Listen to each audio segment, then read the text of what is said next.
Hello my dear friends, आज हम जानने वाले हैं रिप्रोडक्टिव हेल्थ चैप्टर में सेक्सुअली ट्रांसमिटेड इन्फेक्शन। क्या? Sexually transmitted infection. Sexually transmitted infection, STI। अब जो सेक्सुअली ट्रांसमिटेड इन्फेक्शन होते हैं ये सेक्सुअल इंटरकोर्स के से फैलते हैं। कैसे फैलते हैं? सेक्सुअल इंटरकोर्स के दौरान ये फैलते हैं। ठीक, तो सेक्सुअली ट्रांसमिटेड इन्फेक्शन को सेक्सुअली ट्रांसमिटेड डिजीज भी कहते हैं, STD भी कहते हैं, सेक्सुअल ट्रांसमिटेड डिजीज भी कहते हैं। और इसका एक अदर नेम है। क्या नेम है? Reproductive tract infection. Reproductive tract infection कहते हैं। और इसी का दूसरा नाम है वेनरल डिजीज। कौन सा डिजीज? Venereal disease. ठीक, तो ये जो नाम है ये नाम बहुत इंपॉर्टेंट है। इन्हीं नाम से पूछ लिया जाता है कि कौन सी सेक्सुअली ट्रांसमिटेड डिजीज है, कौन सी सेक्सुअली ट्रांसमिटेड डिजीज है, कैसे फैलती है। ठीक, तो यहाँ पे लिख लो स्प्रेड बाय यानी फैलती है। Spread by sexual intercourse. ठीक, अब सेक्सुअल इंटरकोर्स के दौरान फैलती है, ये इसका मेजर भाग है। दूसरा ये होता है कि जैसे एक इन्फेक्टेड पर्सन है जिसको STI सेक्सुअली ट्रांसमिटेड डिजीज हो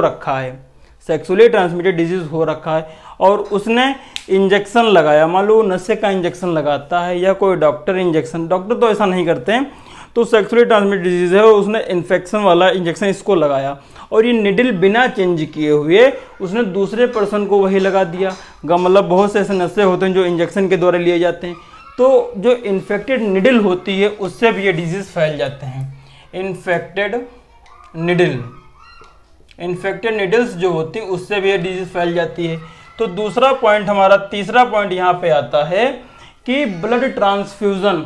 मान लो एक ऐसा पर्सन है जिसको पहले से STD हो रखा है, अगर उसका ब्लड हम दूसरे पर्सन को चढ़ाते हैं तो ब्लड ट्रांसफ्यूजन से, तो जैसे कि उसका ब्लड अगर ट्रांसफ्यूजन हुआ, ब्लड चढ़ा दिया गया इन्फेक्टेड पर्सन से, तो फिर वहाँ पे ये डिजीज हो सकती हैं। ठीक, ब्लड ट्रांसफ्यूजन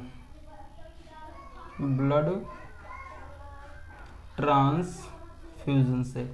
अब फोर्थ जो टॉप इम्पोर्टेंट पॉइंट है, मतलब कि जैसे कि मान लो एक पर्सन है, ये हमारा पर्सन है, सपोज करो अगर इसका ऑपरेशन एक डॉक्टर करता है जो इसमें इंस्ट्रूमेंट यूज होते हैं और बिना उसको वॉश किए अगर वही डॉक्टर दूसरे पर्सन का ऑपरेशन उसी इंस्ट्रूमेंट से कर दे तो इस पर्सन को भी STD हो जाएगा, सेक्सुअल ट्रांसमिटेड डिजीज उसको हो जाएगा। ठीक, तो मेडिकल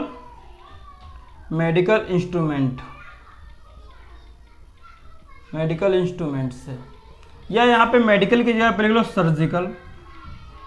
सर्जिकल इंस्ट्रूमेंट से होता है। ठीक, तो ये STD होते हैं। अब बात आती है सर कौन कौन से STD डिजीज होते हैं, तो आप इतना लिख लो, हम अभी आपको STD डिजीज के नाम भी बता। हाँ, तो जो हमारे सेक्सुअली ट्रांसमिटेड डिजीज हैं उसमें फर्स्ट नेम जो आता है गोनोरिया निसेरियाई गोनोरियाई से होता है। सिफिलिस ट्रेपोनेमा पैलिडियम से होता है। Genital wart chlamydiasis, genital wart trichomoniasis, hepatitis B, AIDS और HIV। ये जो नेम लिखे हैं ये सारे के सारे डिजीज जो हैं वो सेक्सुअली ट्रांसमिटेड डिजीज होते हैं। हमारे साथ में आप याद करो, gonorrhoea, syphilis, genital wart, chlamydiasis, genital wart, trichomoniasis, hepatitis B, AIDS, HIV। तो ये जो होते हैं ह्यूमन इम्यूनो वायरस, तो ये जो जितने भी होते हैं ये सारे के सारे STD हैं। अब बात आती है कि सर इनमें से कौन सी ऐसी डिजीज़ हैं जिनके बारे में हम जान जाएं और जानने के बाद में उसे हम कम्प्लीटली क्यूरेबल कर लें, यानी कम्प्लीटली ठीक कर दें, और कौन सी ऐसी डिजीज़ हैं जिनको हम जानने के बाद भी ठीक नहीं कर सकते हैं। तो जिनके ऊपर स्टार मार्क है, जैसे कि हमारा जेनाइटल वर्ट हो गया, ठीक, हेपेटाइटिस बी हो गया और HIV हो गया। जिसके पास जो जेनाइटल वर्ट हो गया, हमारा हेपेटाइटिस बी हो गया और HIV हो गए, इनको हम जानने के बाद भी हम कम्प्लीटली ठीक नहीं कर पाते हैं, कम्प्लीटली क्यूरेबल नहीं है। बाकी जो डिजीज़ हैं जैसे हमारा गोनेरिया है, सिफिलिस है, जेनाइटल हर्पीस है, क्लेमाइडियासिस है, ट्राइकोमोनियासिस है, एड्स है, एड्स को भी नहीं सही कम्प्लीटली नहीं सही कर पाते हैं। तो ये जो डिजीज़ हैं इनको हम बाकी कम्प्लीटली सही कर लेते हैं, लेकिन ये 3 डिजीज़ आप याद रखिएगा, जेनाइटल वर्ट, हेपेटाइटिस बी, HIV, इनको हम लोग कम्प्लीटली क्यूरेबल नहीं कर सकते हैं, कम्प्लीटली क्यूरेबल नहीं कर सकते हैं। अब जो हमारा ट्राइकोमोनियासिस है, तो ये ट्राइकोमोनियासिस वेजाइनलिस से ये होता है। तो इसमें वेजाइना से येलो ग्रीन कलर का फ्लूइड डिस्चार्ज होता है, येलो ग्रीन कलर का फ्लूइड डिस्चार्ज होता है बाय वेजाइना, जिसकी ऑर्डर बहुत तीक्ष्ण होती है, बहुत तीक्ष्ण होती है। अब बात आती है सर इसके अर्ली सिम्टम क्या होते हैं। जो ये डिजीज़ हैं, हमने इन डिजीज़ के बारे में बता दिया सर, जो इनके अर्ली सिम्टम हैं वो क्या होते हैं। तो जो इनके अर्ली सिम्टम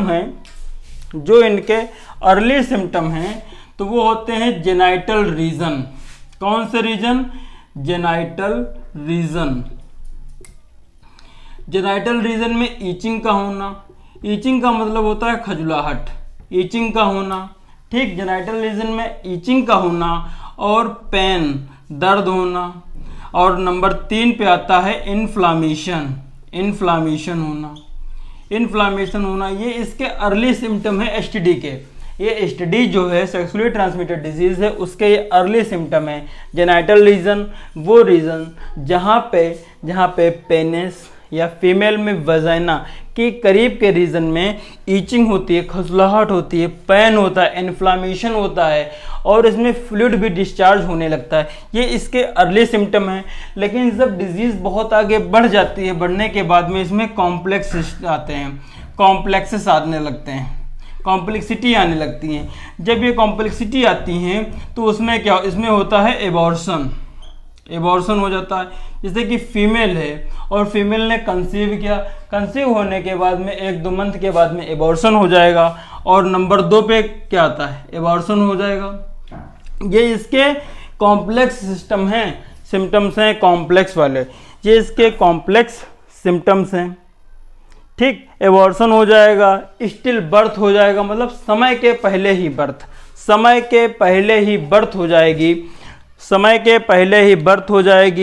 और मैंने आपको बताया था कि अगर इम्प्लांटेशन फैलोपियन ट्यूब में हो जाता है तो उसे एक्टोपिक प्रेगनेंसी कहते हैं। क्या कहते हैं? Ectopic pregnancy. तो हमारा एबॉर्शन हो जाएगा, स्टिल बर्थ समय से पहले ही जन्म हो जाएगा बच्चे का। और नंबर 3 पे क्या होता है, स्टिल बर्थ हो जाएगी और कैंसर भी हो सकता है। कैंसर कहाँ पे हो सकता है? रिप्रोडक्टिव ट्रैक्ट इन्फेक्शन में कैंसर भी होता है। तो इसके ये इसकी कॉम्प्लेक्सिटी है। अगर यहाँ पे आगे ट्रीट कर लिया जाए तो ये संभावना नहीं हो पाती है। लेकिन बात आती है कि सर हम लोग शुरुआती में बता क्यों नहीं पाते हैं? क्योंकि अगर तुम किसी से कह दो कि हमें STD है, सेक्सुअली ट्रांसमिटेड डिजीज़ है, तो लोग उसका सबसे पहले ये देखते हैं क्या, सेक्सुअल इंटरकोर्स, ये इससे फैला है। तो उसको समाज में बहुत गिरी नज़रों से देखा जाता है। इसलिए जो पर्सन होता है वो सही से बता नहीं पाता है कि मैं इस रोग से ग्रसित हूँ। कुछ ऐसे भी रोगी होते हैं जिनको ये डिजीज़ होती है लेकिन उनमें जो करैक्टर हैं वो नहीं आ पाते हैं, तो वो डिजीज़ काफ़ी समय तक दबी रहती है, लेकिन वो एक पर्सन से दूसरे पर्सन, तीसरे पर्सन तक वो फैलती रहती है, ठीक। तो ये सारे के सारे रीज़न हैं। तो ये आ गई। अब कहते हैं कि ये तो बहुत बड़ी डिजीज़ है, तो ऐसे सर कैसे बचा जा सकता है, या ये किस एज उम्र के लोगों में ज़्यादा होती है?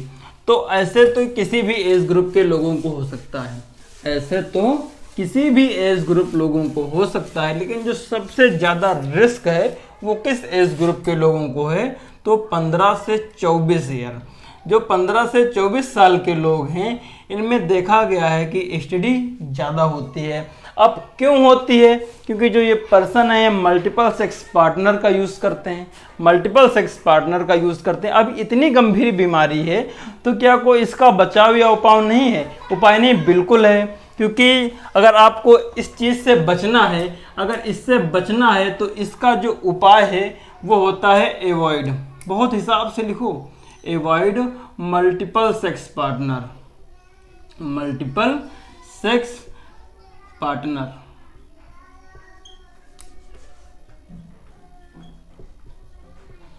आप अपने साथी के प्रति ईमानदार बने, जिससे आपकी मैरिज हुई है आप वहीं तक सीमित रहें, आगे ना देखें। Avoid multiple sex partner. और यदि मान लो आप एवॉइड नहीं कर पा रहे हो, अगर आप करते भी हैं तो आप प्रोटेक्शन का यूज़ करें, प्रोटेक्शन का यूज़ करें, प्रोटेक्शन, ठीक, कॉन्डोम का यूज़ करें जब आप सेक्स करें। अब बात आती है सर जब हमने बैरियर मेथड इतने पढ़े थे तो उसमें कॉन्डोम का ही नाम क्यों आता है? क्योंकि जो सेक्सुअली ट्रांसमिटेड डिजीज जो है वो फ्लूइड एक्सचेंज से होती है। किससे एक्सचेंज होती है? फ्लूइड एक्सचेंज होने से होती है। अगर मेल का फ्लूइड यानी कि सीमेन, मेन फ्लूइड सीमेन, यदि डायरेक्ट वेजाइना में जाता है, डायरेक्ट वेजाइना में जाएगा और वेजाइना का अपना फ्लूइड है, जब दोनों का फ्लूइड मैच होता है तो पेनिस में वो जो वहाँ पे फ्लूइड है वो लगेगा, जिससे कि पेनिस में डिजीज आ जाएगी। लेकिन जब पर्सन सेक्स करेगा, अगर वो कॉन्डोम वियर किए हुए है तो फ्लूइड एक्सचेंज नहीं हो पाएगा, फ्लूइड का एक्सचेंज नहीं हो पाएगा, जिससे एसटीडी नहीं फैल सकता है। अब कुछ लोग कहेंगे सर अगर हम मान लो यहाँ पे हम इंट्रायूटेराइन डिवाइस यूज़ कर लें। अरे भैया डिवाइस यूज़ करते हैं लेकिन उसमें फ्लूइड एक्सचेंज होता रहता है, उसमें फ्लूइड एक्सचेंज होता रहता है। केवल और केवल कॉन्डोम ही एक ऐसा मेथड है जिससे कि एसटीडी से बचा जा सकता है। एसटीडी से बचा जा सकता है कि जब भी आप मल्टीपल पार्टनर से सेक्स करें तो आप प्रोटेक्शन का यूज़ जरूर करें, प्रोटेक्शन का यूज़ जरूर करें, ठीक। तो that is all about sexually transmitted disease, that is all about sexually transmitted disease. हम आशा करते हैं आपको समझ आया होगा।